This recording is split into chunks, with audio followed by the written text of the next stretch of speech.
just in case I have to refer to my notes about what's been going on since the last time I made a video.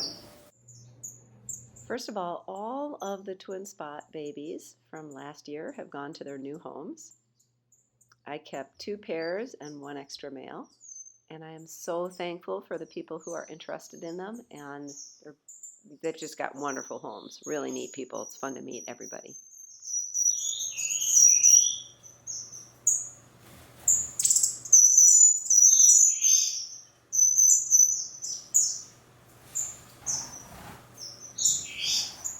And so, of course, I've been doing some rearranging in the bird room. Didn't really like how the super tall cages blocked the window, and the birds basically hung out in the farthest most corner, upper corner, and didn't really use the space the way I was envisioning. So I changed things around, and I tried a couple different configurations. And what I ended up with is a bank of 3 all connected together along the window. And then these 2 are connected together and have one of the violet ear pairs. That's the middle kind of transfer cage that can be joined to either side. The right side there has a twin spot pair. And in the corner is the other violet ear pair, so they can't see each other. And that's actually open at the top now. So it's 2 wide and 3 tall. And then this one is 2 wide and has a little penthouse, I guess I would say. And then a double wide flight. And then these guys are empty, waiting for new chicks. If you're seeing this at all, it's because it hasn't been a total disaster, which tells you where this video is going. But there is some, I guess there are some lessons learned that maybe are worth sharing, and it's all part of the finch keeping hobby. So anyway, so here's, let's see, where did I leave things? So 2 of the 3 pairs of twin spots were nesting in the aviary.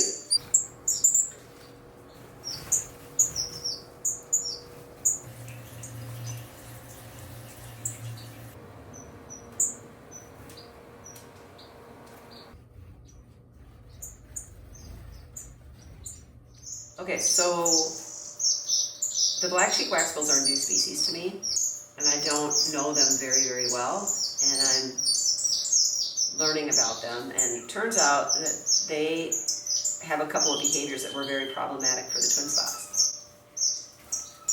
The first thing, okay, so anyway, so what happened was, the 2 pair of black cheeks that I had in there were not nesting. They were just kind of getting used to the space, and they were all molty, if you remember, just kind of getting healthy, getting into breeding condition.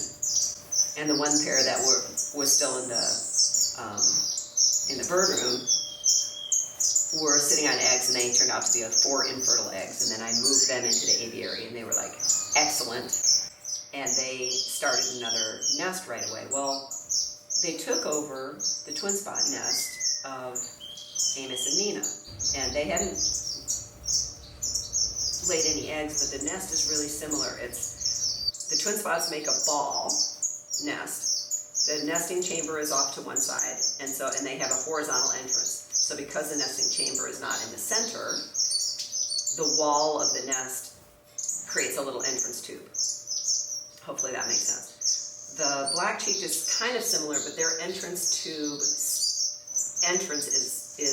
from the bottom, so it comes up and it bends into the little nest chamber. And then they always have a dummy nest that's pretty obvious, and it has a big fat horizontal entrance. Big fat, it's like that. Horizontal entrance, and then that's sort of the decoy nest. Well, and maybe a roosting nest as well. Okay, so Amos and Nina had built a nice nest, and the black cheek pair that I moved in was like perfect. All we have to do is add the little extra material for the tube, and we're good. So they just took it over. They just moved in. And that's when that pair built the second nest on the shelf up above. And then Julius and Rain had started a nest already in one of the hanging reed balls, and they were already incubating, so they were a little bit ahead. Okay, so meanwhile, everything's good and quiet, more or less. And meanwhile, the other two pairs of black cheeks came into breeding condition. And they, first of all, wanted to build their nests right under or next to the existing twin spot nests, if they could. Well, one was on the shelf. So they started doing that, and so now this is the second time they've kind of interfered with the twin spot nest. They didn't take it over because the twin spots were incubating at that time, and they were defending the nest. So they built, one of the black cheeks started to build a nest, sort of butted up right next to it. The twin spots, when they're like super, super aggressive, they'll like fan their tail, and then they'll make a clicking noise with their beak. Yeah, I'm talking about you guys. And they go, so that's their, and the black cheeks are like, yeah, whatever. So it caused them to abandon 3 chicks, which were 9 days old. And they cast. The other one was hanging, so they couldn't build underneath it. But they started harvesting material from Julius and Rain's nest. And Julius and Rain's chicks were quite a bit older. And the black cheeks were harvesting not only the nesting material, but all the little debris that the twin spots put in their little dummy nest. So they put pebbles and bark and just basically anything they can find. And the black cheeks were like, great, we like to do that too. And so they were stealing that. And so basically they were fussing with the twin spot nest. Well, they had 2 chicks, and one of the chicks jumped 4 days early, which is really unusual because the twin spots are kind of like hunker down kind of birds. And I thought, okay, well, that's fine. The parents were taking care of it. I didn't think, and I thought, great, the other chick is still in the nest. It was a little bit younger. It had hatched like probably the next day, so they're always a little bit behind. And the other one was early, and I thought, okay, everything's fine. Well, Julius and Rain were feeding the chick that had jumped the nest, and they stopped feeding the one in the nest because they were so disturbed by all the black cheek activity. And it died in the nest. Fully flighted, just not independent.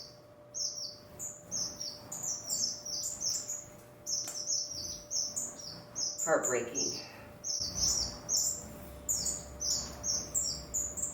Okay. So anyway, the 2 black cheeks pairs ended up building their nests. One pair hatched 2 chicks and did not feed them.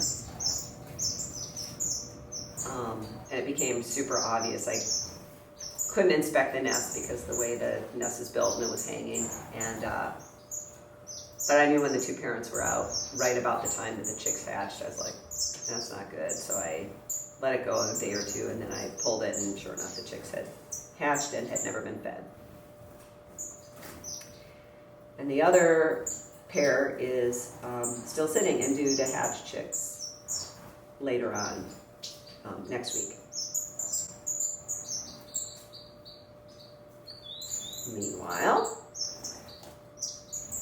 while the black cheeks were now incubating and everything's quiet, Julius and Rain started their second clutch, and they have 5 eggs, and they're due to hatch next week. Amos and Nina also moved to a different site, rebuilt their nest, hatched out either 5 or 6 chicks. And those chicks are now 8 days old? 7 days old.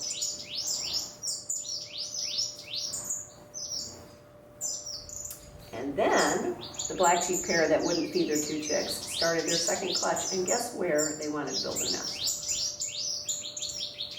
right smack underneath the one that has the 5 or 6 chicks. Nope.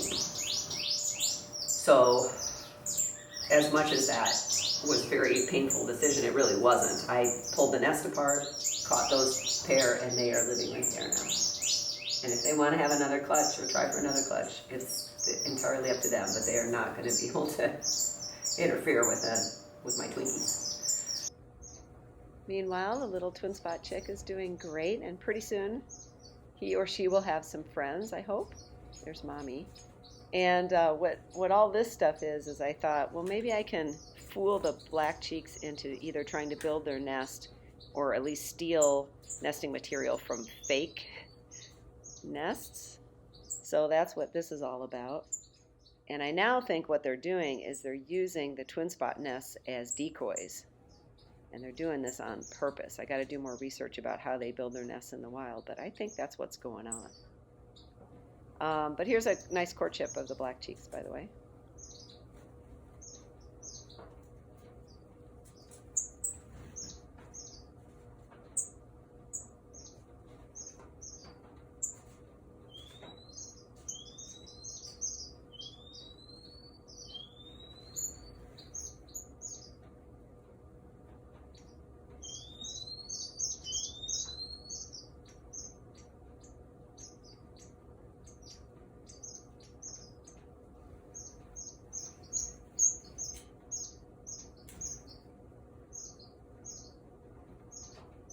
And oh, they're building.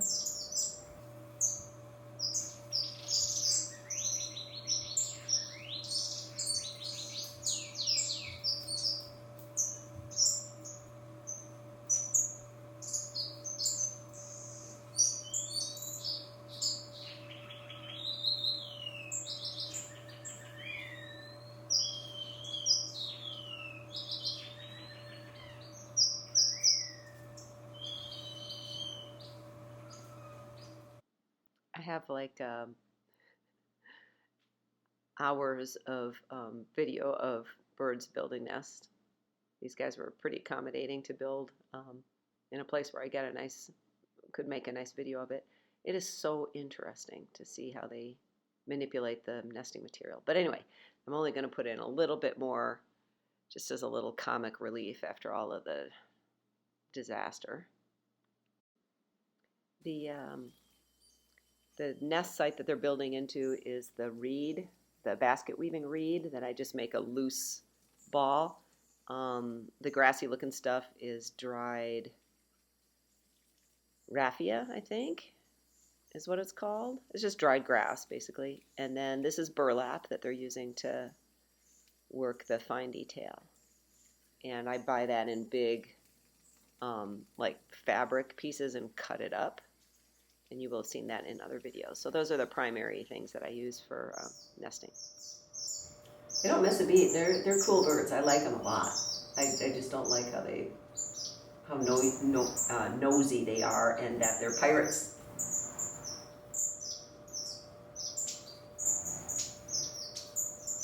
What was I talking about? Oh, and then the gold-breasted have decided that they like to nest sort of on platforms.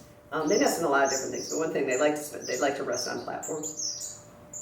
And so they're hanging out in the dummy nest of Julius and Rain's actual nest, and I'm watching pretty carefully. They're 2 males, it's fine, but they can also be feisty if they start defending that space.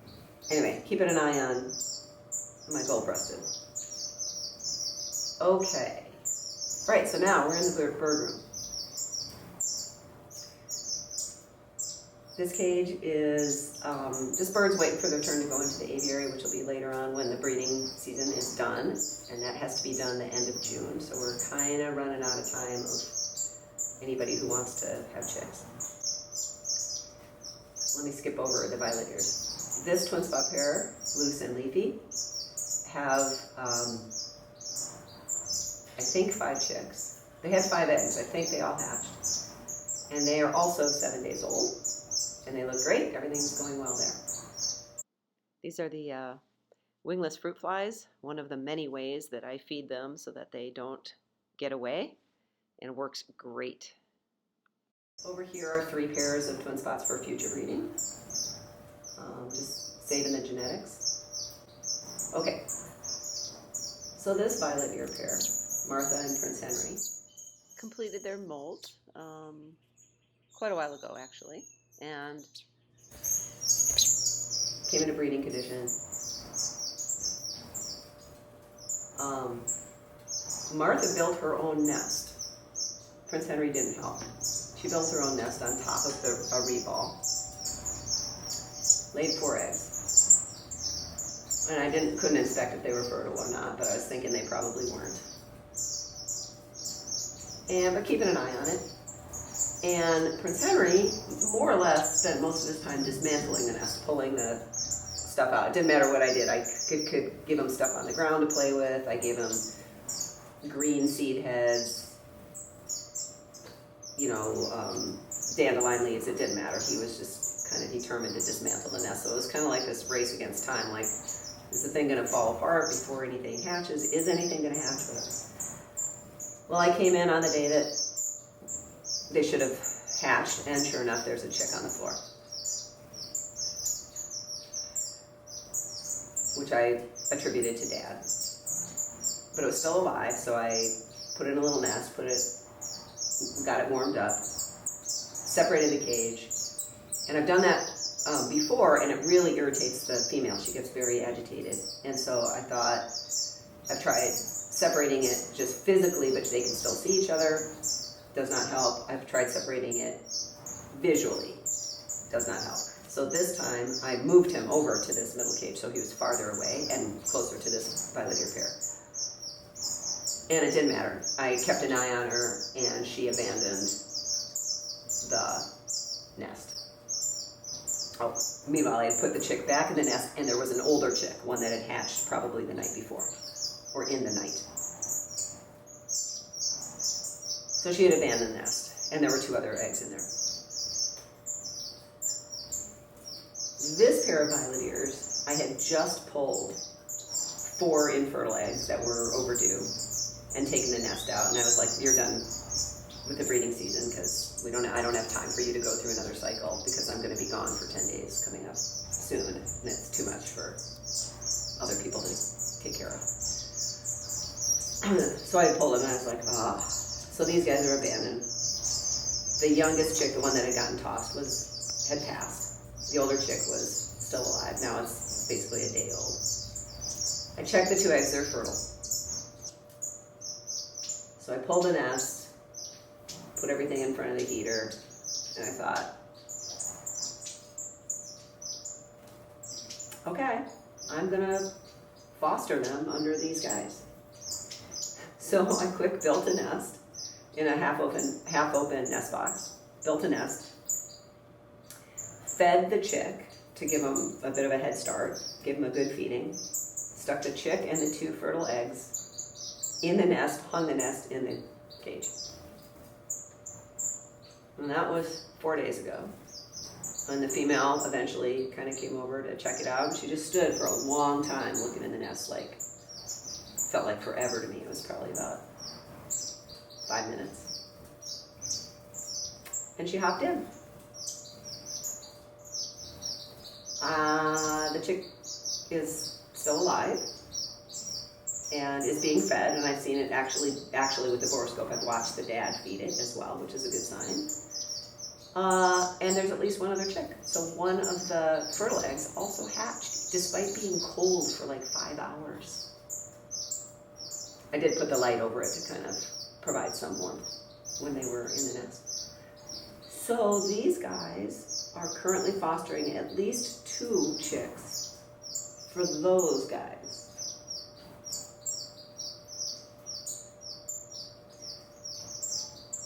So we'll see. I'm feeding them completely differently. I'm still trying to understand the violet ears as well. I'm feeding them completely differently than I did last fall. And I think I'm getting a handle on why I was having trouble. I think my clue of why he was tearing the nest apart and tossing is he wasn't quite ready in breeding condition. That's why she had to build the nest herself. She was ready, but he wasn't. Well, he was ready for some parts of the process, but not the whole taking care of the babies thing. So they have now built another nest. If they want to try for a second clutch, I will let that happen. These guys will be done no matter what happens with these chicks. Yeah.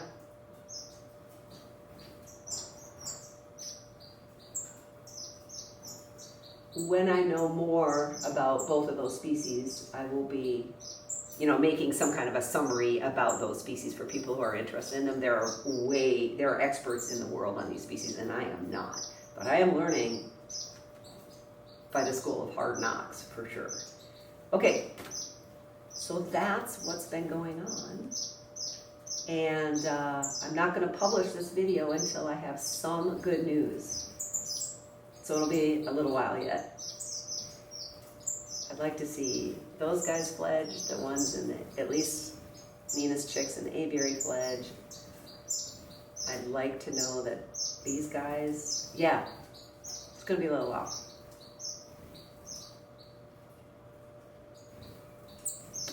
All right, that's it. Thanks for clicking on the video.